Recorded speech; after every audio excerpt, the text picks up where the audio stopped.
You're supposed to say action, right?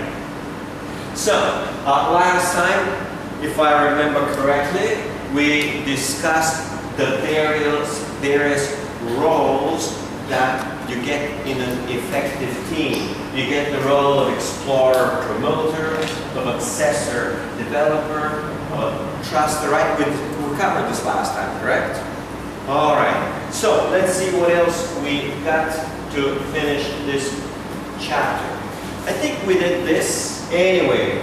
When you design a work or a work team, you need to give the team autonomy.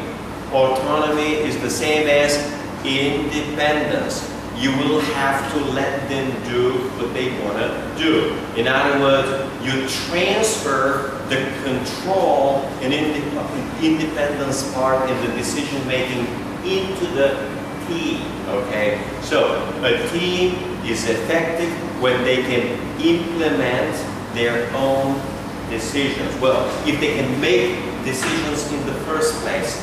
Well, if they're not going to be making any decisions, then you don't need a team, okay? The team will do some work and will make some decisions.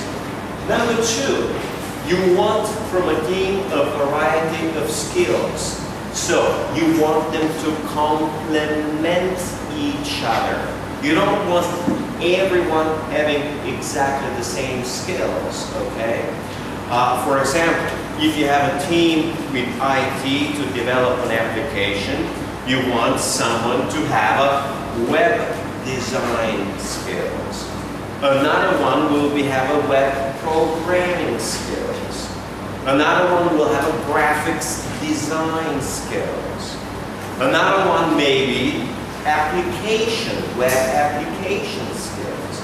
Yet another one will have probably database skills, so that the web page communicates with the application and the application communicates with the database. So you want a variety of skills which they complement each other. They add and they fill each other. Next one is completing a whole and identifiable task. You want to give them a task which is a complete assignment. You don't want to give them only half a job, okay? You want to give them a full job. And you want to give them something which will identify what the job is, what they are supposed to accomplish. So that you also want to see that, okay, this is your job and they understand the job. And here's the second part. They understand what makes the job done, okay? So they know what is expected from them and they know what makes the job completed. I gave you an example with the IT guys. The job is completed. We're having a fully functional website. The website works and everything's correct and everything's okay and everything works as expected. And then you need to identify what's the impact or what's the effect. Impact means effect. What is the effect of the project on others, on other departments, on other people, on other whoever that might be. In other words, what's the effect of this business? All right, so we got the design, okay. So, conflict, all right. From time to time, you will need and you will have a conflict. All right, that's part of this stuff I'll cover. So, we get to team processes. I think we covered last time team processes, yes? A little bit or no? All right, team processes. So, what is a team process? Number one, and I already explained a little while ago, you need a common purpose. Whatever it is, it's a common purpose. The common purpose for you here, you're not really a team now, you're just a group, okay, is learning and education. Now, when you have an exam, During the quiz, you are two people paired together as a team, okay? And as a team means that whatever one gets, the other person gets. You get the same grade. You add to each other's effort, okay? So, when you're on the exam, you work as a team.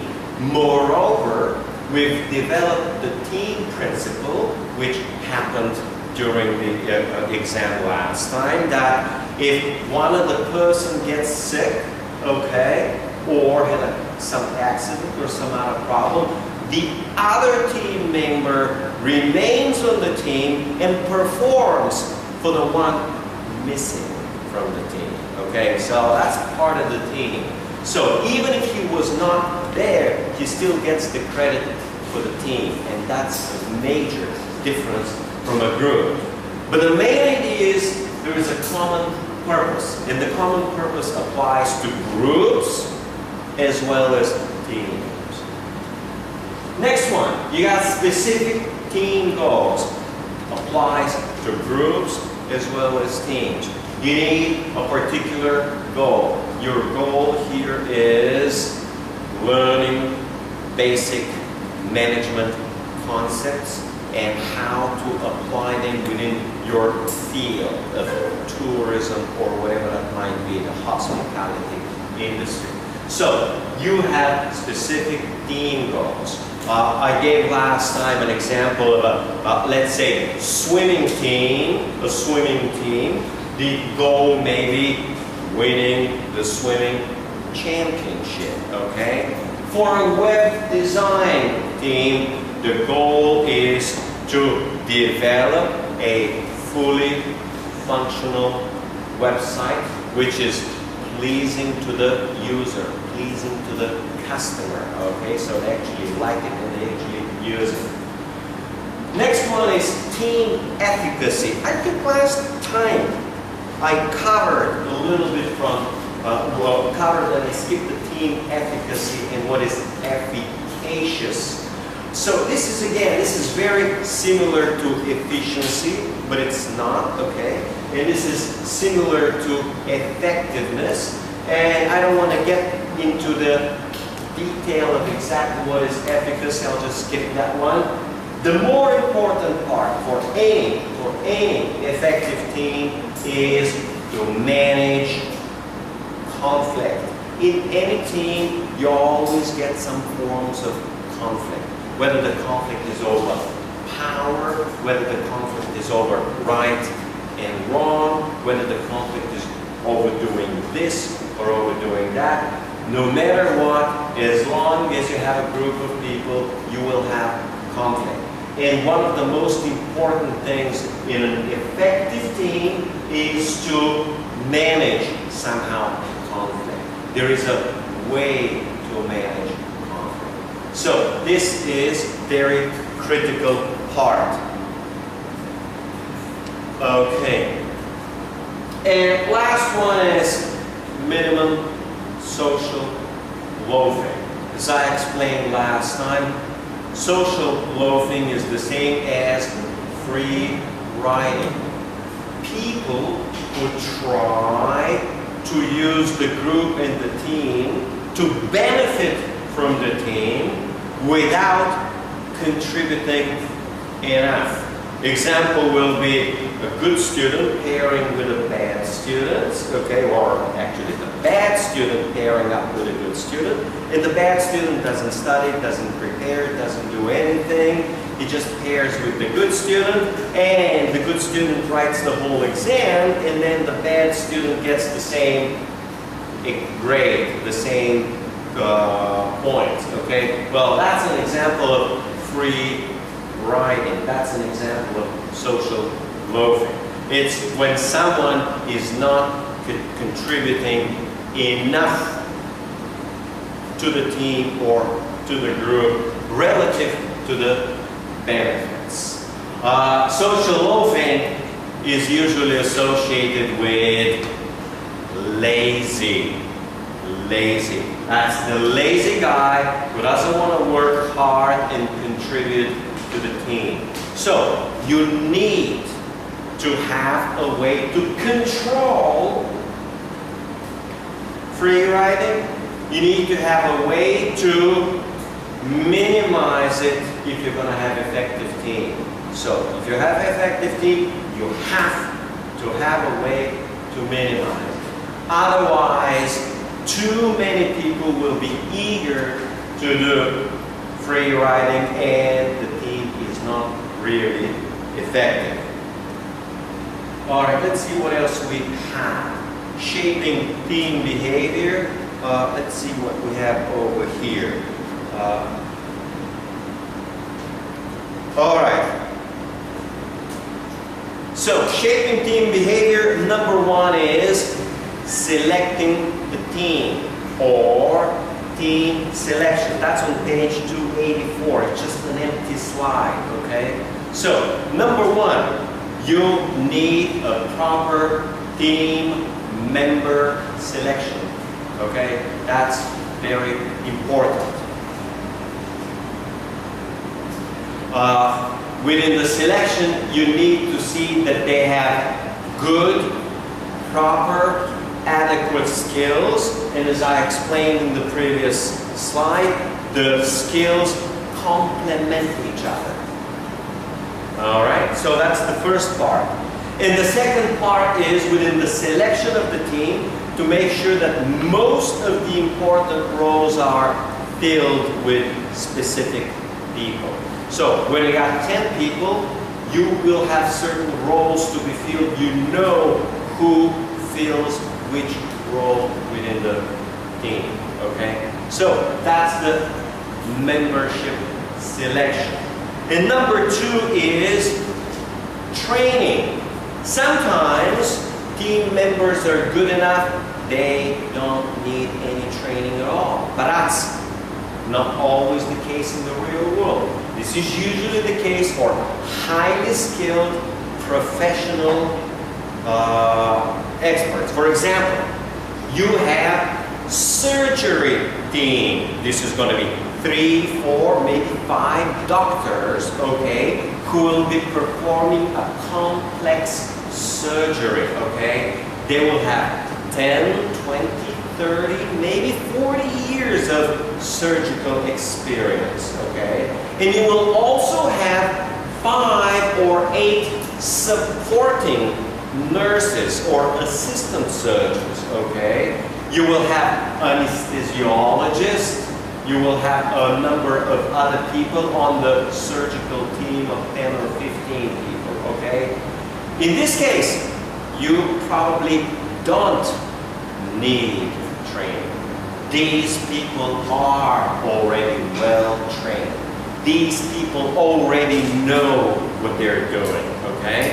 So, if you have this type of very complicated surgery, you say, okay, we need a neurosurgeon, we need a cardiosurgeon, we need whatever, I don't know, pulmonary surgeon, okay? And each person is a top expert, they know what they're doing, they don't need any training. All you gotta do is tell them what's the problem of the patient and what type of surgery they need to do, okay? But that's not always the case, okay? For example, if me and my Bulgarian colleague share finance course, we become a team in finance, we don't need any training about the course. All we need to do is, I cover these chapters and have this on the exam, and you cover these chapters on that exam, and the final exam will include this part from my section and this part from your section. So we just need to divide the work. We don't need training. But in low-skilled jobs, you sometimes need training. When you are introducing new people to the team who are not well qualified, they need a little bit of training, okay? So, sometimes you need training, and that's related to low skills, and here's the key word, inexperienced people with little experience. Okay, and finally, to shape behavior, you need to have proper rewards, or we call it a proper reward system. You need somehow to be able to reward team members who are working harder, more and better, to reward them more or higher, to give them a higher compensation, and to reward less, or better, to provide penalties for those who don't work very hard, who don't contribute enough. So, let me repeat the three ways to shape team behavior. First way is through selection. Second way is training. And the third way is through rewards and punishments. Okay?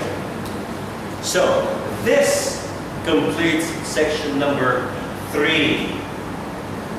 Okay. Here's the one. Rewards. Okay, they have a little slide here to, give them reward and recognition of whatever. Okay. So, you need to have some form of a reward and punishment. Okay. They can't work for nothing. Okay. Now, it doesn't mean that you reward them with money. Money is not necessary, okay? It could be a nicer, better office. It could be a better reputation in the company, okay? Usually, when you have a big meeting, praising these people, say, hey, these have done outstanding work, whatever they did, they improved, whatever. So all of this is very important because not everybody works only for money, okay? Not always they work for money. Now, in my own case here, I don't work exactly for money, okay? I don't need the money, and the money isn't good enough anyway, okay? We work for other things beyond money. Oh, all right, so we finish this lecture with some contemporary issues. All right, issues number 1. They don't have this thing. All right, so let's do some issues. First one, which I'm actually seeing, and I don't understand why they have it, is the problem with global teams. Okay, so the first contemporary issues is a global team. You will have, whatever the reality is, global teams in many, many cases.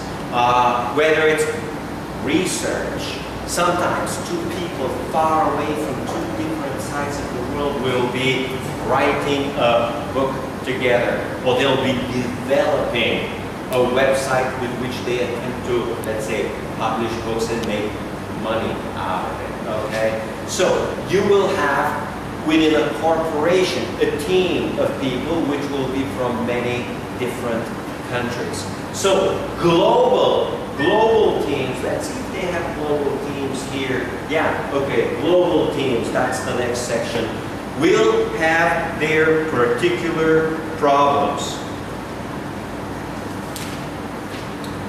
Let's see. Within global team, the most difficult part is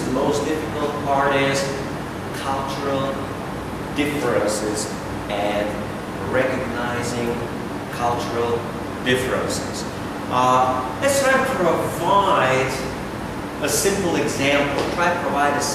example. From 1 hour ago when we had lunch with other foreign professors. For us, for our Western culture, we think it's very important to be creative in the classroom, that teachers are creative, that teachers creatively engage the students, that teachers try. In other words, for us, creativity is very important in as many ways as possible. And creativity basically means, for everyone else, trying innovation, trying new things differently and see how new things work, or maybe possibly don't work. Well, here's what other foreign expat professors say. Well, we are really trying trying to do a better job by being creative, but the locals don't appreciate our effort. They don't appreciate creativity. They don't think it's a good thing, okay? So here is a simple cultural, with some fundamental cultural difference, where you got a basic, simple conflict, okay? Where the one guy says, I'm trying to use something very new, something very innovative, something very different, and I got evaluation from 3 people, and they say I'm not a good teacher, all right? And my work is not good enough, okay? Because they don't see what they see every single day, okay? And here is the key. I'm not saying that the Western guy is right or the Eastern guy is wrong.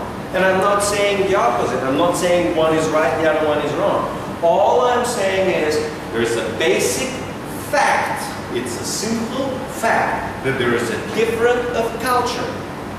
There is a difference in valuation. From there, you get a difference of appreciation. And the result is a fundamental conflict, okay? So I'm not trying to say, oh, it is their fault, or no, it is their fault. All I'm trying to observe, without blaming one or without blaming the other, that culturally they are very different. And the result is a conflict, okay? And that's causing, creating problems, and this is very difficult to manage. It's especially difficult to manage to local people who are not in Western countries and don't appreciate Western culture, Western mentality, Western civilization, all right, and Western achievements and accomplishments, okay? So, again, doesn't mean West is good, East is bad. I mean, we see Japanese have some extraordinary accomplishments on their own, okay? We see that Koreans have extraordinary accomplishments, whether it's in business, whether it's in technology, right? So it doesn't mean good and bad. It just means you get some big cultural differences, and these can result in major conflict, and it's very, very, very difficult, or very different. All right, now for us in the Western world, and this is the example that we're having from last week here in this class, is we got a bunch of people. Here's the story where they were supposed to have a quiz on Wednesday, but instead they went on a travel trip, okay, somewhere, right? And then they were supposed to come on Friday, okay, for the exam, because I had a Friday exam with the other groups. Okay, sure, no problem, come on Friday, okay? Well, they started sending me messages, whatever happened and whatnot, that they either can't or whatever, they had some other class, and I said, well, it doesn't matter to me. I made the agreement that you don't come on Wednesday because you come on Friday at 3:30, okay? They either didn't know where the room was, or they gave me the explanation, but we didn't know exactly when the exam was. So, well, first, it's published on my door. Second, you have published on my door my mobile. You text me a message, when's the exam, you know, what time, and I'll reply. Friday, 3:30, room, whatever, okay? They say, but it's our culture not to bother the professor. Say, well, this is like work, this is what we do, okay? And if it's going to be tomorrow, it's Thursday night, they say, well, but can you make us another exam? And here's the cultural difference. I say, no, of course not. I'm not going to make a special exam. They say, but you're not going to give us a chance? I said, no. I gave you one chance on Wednesday. And you choose, okay? I gave you a chance, and you choose not to use it. Then I gave you a second chance on Friday, and you chose not to come on Friday. So, it's not that I'm not giving you a chance. I gave you 2 chances, and I'm not going to give you chance number 3, okay? And then I explained to them, look, they got to understand, they got to learn discipline. Discipline is very important thing in life, okay?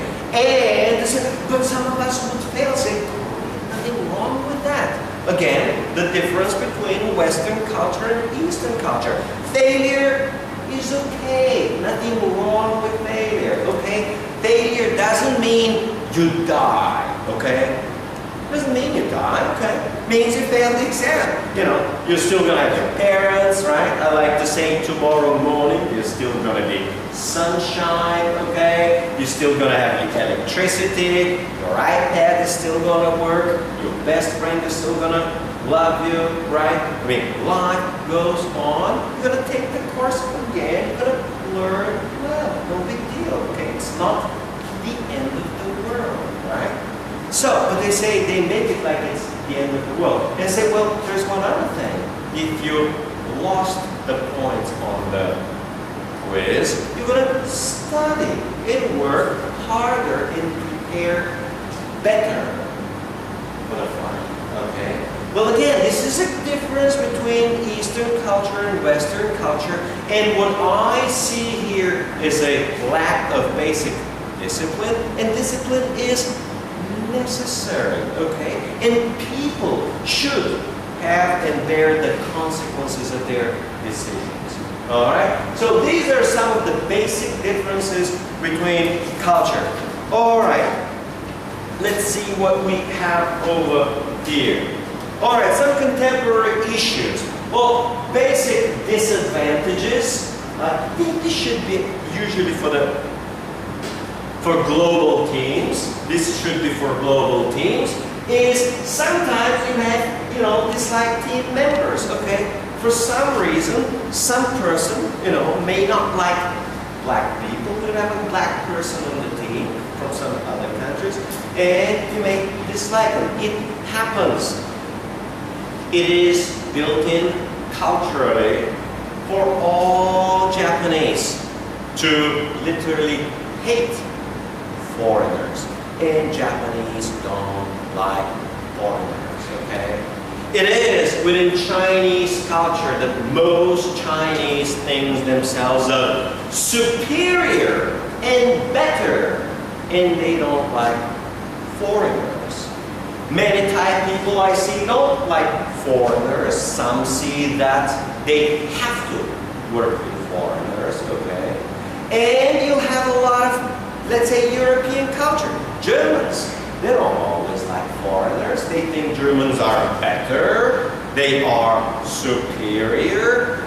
Same thing with British. British think, oh no, we're so much this and that and all the other things, okay? So you have many different cultures which think they are better and they don't like the foreigners, don't want to work with them, okay? Yeah, when I was teaching in Taiwan, professors, especially foreign professors, they didn't like us, they didn't want us. Well, why were we there? And the answer is, because the big boss up there, like the president of the university, decided that it was a good thing and that they should have it, okay?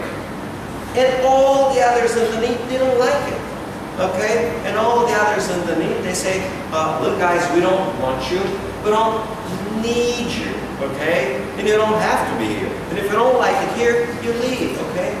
So this is part of disliking team members in the sense of disliking foreigners. And you have to understand that most of the times, most cultures dislike foreigners. It is within most cultures. It is human to like your own and to dislike the different ones. All right, another one.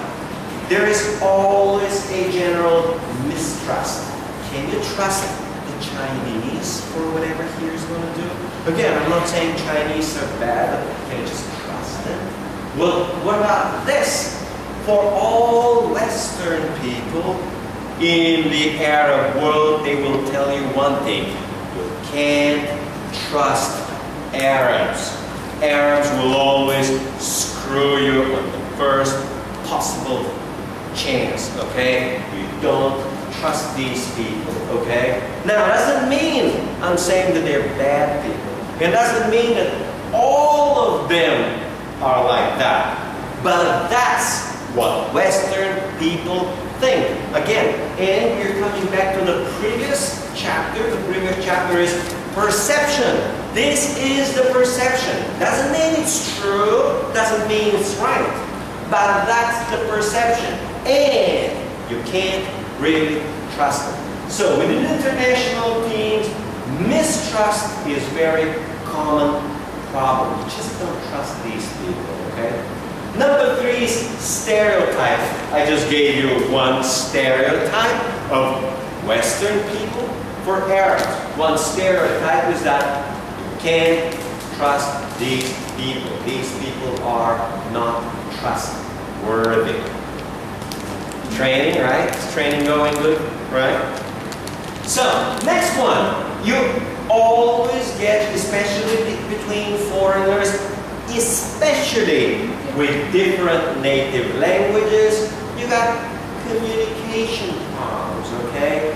Most of them not communicating in their own native language, and you always get communication problems, okay?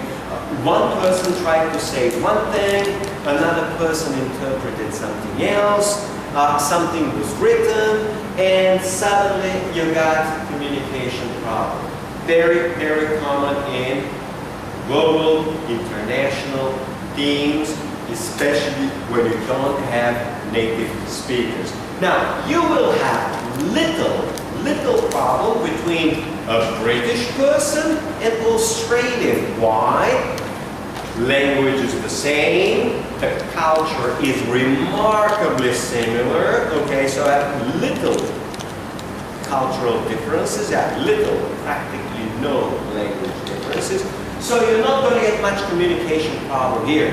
But try to see, let's say, an Arab person and a Chinese person, and they try to communicate in English, and then it could get really interesting if both of them are not very fluent in English language, okay?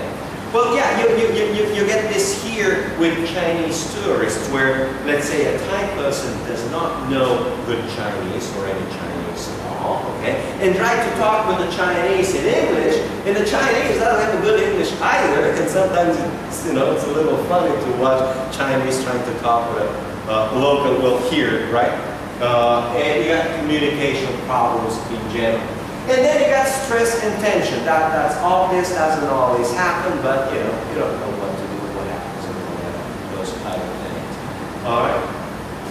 Okay, well, what about benefits? That's very obvious. You got a greater diversity of ideas. Here is one great idea. We are here recording on video. Now you get to see something new. Now you get to see that maybe for many other courses you can go on the internet and find stuff that you can learn and watch on video. So you got better ideas, you got different ideas, you got a variety or diversity of ideas. One of the best benefits is limited groupthink. From last time, let me repeat, groupthink is when a lot of people with similar culture, background, and experience get together and they all get to think the same, usually because they're not really thinking, because they don't think critically, because they don't think for themselves, they just think what everyone else is thinking. So everyone is thinking the same thing, okay? And if everyone, that's groupthink. Everyone is thinking the same thing. And here's the thing. When everyone is thinking the same thing, then probably no one is thinking, okay? And that's a very common problem within groups.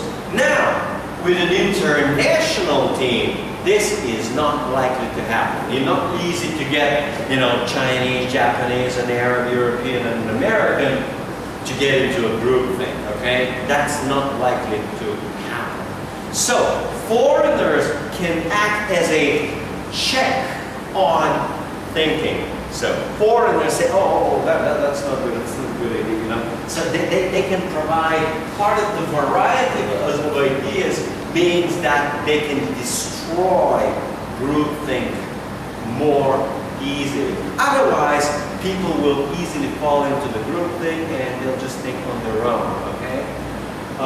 Next one, increased attention on understanding others' ideas and perspectives, okay? So, for you, one of the great benefits of having an international education is not that I'm teaching better, that you're more likely to understand a little bit out of Western culture, out of European culture, as I come from originally Europe, out of American culture. I've been trained and educated in the US, okay? And I've been for a few, 3-4 years now in Asia. So you get to see, that's the main benefit of working with a foreigner. You get to see different thinking, different mentality, different behavior, okay? It's not just about management, or in the other class, it's not just about debit and credit. It's about how I think. For example, in the other class, they will get a good lesson, again, of Western culture. I see how they cheated on the exam, okay, and how they did. So I'm going to give all of them 0, 0, 0, 0, and 0, okay? Now, part of Western culture say, well, for these kids, what I'll do is I'll give them in this case, a second chance, okay? I'm going to give them another exam to retake it if they want to, okay? But the idea is that they say, okay, this is how he thinks, how I analyze. Now, they think that maybe they'll think that I'm evil or that I don't like it, but the reality is I want to teach them a little bit of discipline and give them a basic lesson of what life is all about, okay? And unfortunately, that's not real life, but that's the way we go here. The way we go here, if you just copy the answer from somewhere, you're going to get in trouble. And they need to understand that they are in trouble. And the best way to do it is give them a pure 0 for that one. All right? So these are some of the benefits with working with, again, foreigners, meaning with different cultures, working in an international team. Let's see what else we have to finish and get a break. Team structure, we did that. Team processes, let's see. Okay, team structure. Okay, so pen, I had a pen. Let me write this, it's not in here. So, which are the team structure related to international teams? Number 1, we did it last time, camera. We have 4 fundamental issues. Issue number 1 is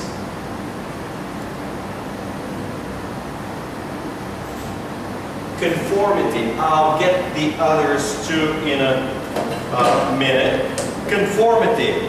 Number 2, status.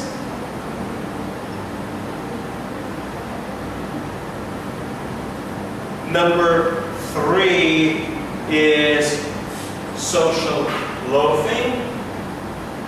Let me write it as free riding. And number 4 is cohesiveness.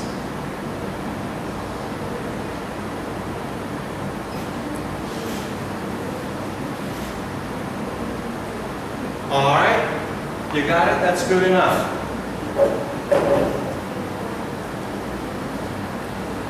So, number 1, you need to understand that between different cultures. Conformity is different. Western people usually are not very conformant. We don't think that conformity is very important. Okay? Eastern and especially Asian societies believe that conformity is very important. And I gave last time an example. Usually Western university don't require uniform from students. Well, here in Asia, well, right, all of you here in the classroom wear uniform because you're required to. Let's try a little experiment. We got 9 people in class. How many of you will wear the uniform if it is not required? If you don't have to, are you going to wear it? No. Are you going to wear it? You're going to wear the uniform? Are you going to wear a uniform if it's not required? You're going to wear it? Yes? No. Okay, so you're going to wear it? If it's not required, you're going to still wear it? No, no, no, okay. Well, of course, you're not going to wear it, right? No. So, you see, it's very simple. None of you will wear it if it's not required, okay? So, the idea here is that, well, you have to conform because you're required to. And Asian societies and Eastern culture is very, very, very oriented towards conformity, towards requirement, okay? Western culture is not that focused on conformity, okay? So that's number 1. Number 2, status. Asian societies are very, very focused and oriented in status. Well, what is your social status? How high you are in the social hierarchy. You know, how big boss you are and all the other things. Western people aren't, okay? Western people care more about money. Well, do I have a good house? Do I have a good car? Right? Do I have a good big TV? Right? Do I have the latest toy? Oh, do I have, let's say, a Corvette or a Mustang? All right, a nice car. All right, so Western people will not worry too much about status. Well, they'll actually worry more about professionalism. Am I a good professional? For example, I will worry if I'm going to become a department chair or a dean. I don't care about that, okay? Well, here, I would guess, people worry a lot more about getting a higher position, getting more respect, and all the other things. So, status, very important in Asia, but not very important in the West. Social loafing or free riding is a typical characteristic of Westerners. Westerners, well, we can even say that this is a bad thing, okay? From our, let's call it, and that's clear. We gotta say, when you say good and bad, you always gotta say from what perspective? From Christian perspective, from our morals, okay? Free riding and social loafing is definitely a bad thing. And it's definitely characteristic of Western societies. Western societies and Western people in Western culture, they like free riding. If you give them a chance, they'll always try to free ride. Well, not in most Asian cultures. Not with the Japanese. The Japanese, when they're on a team, they will be working, and they'll be working conscientiously. They'll be working hard, okay? Now, in the West, they'll be working hard only if there is a control mechanism and only if there is a reward system, okay? But in the East and in Japan, they'll just work for the benefit of the good, for the benefit of the team. Here's another example. I talked with some of the Chinese professors over here. You probably know, maybe you study with them. And they are very hardworking. And I asked her, well, but it doesn't really matter whether you work twice more or twice less. I mean, they pay you so little. What's the motive? I mean, you can just free ride, okay? You don't have to work very hard, okay? You don't have to, but they try to contribute their best, okay? They try to do the best job possible, even though there is no reward. They do it for their country, okay? They do it for what's called the greater good, okay? So, Asian people are a lot of times more oriented towards the greater good and willing to sacrifice. Western people don't care too much about it, and they're not willing to sacrifice. They're willing to sacrifice only when they're going to get a benefit back from it, okay? Only when they're going to get some sort of a reward. And that's a fundamental difference between Eastern cultures and Western cultures. And the last one is cohesiveness. And cohesiveness, that's not a difference between culture, is a problem with global teams. With a global team, it is difficult to achieve team cohesiveness. Very, very difficult to achieve cohesiveness. Already mentioned, let me finish. You get communication problems, which are a lot more difficult in global teams. Managing conflict is a lot more difficult in a global team. Okay? And the last section is very simple. Teams are not always the answer. They're not always the solution. You form a team when the team is really necessary. You form a team when a team can do a better job than a single person. Very often in business and very often in life, you don't need a team. You don't have to form a team. Okay? Very often in business and in life, one person will do a better job.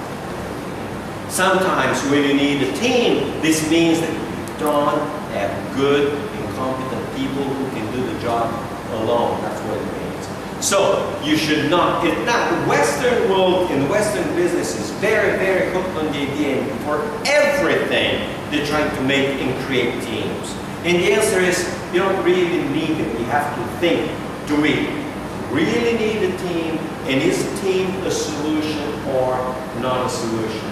And oftentimes, it is simply not a solution, okay?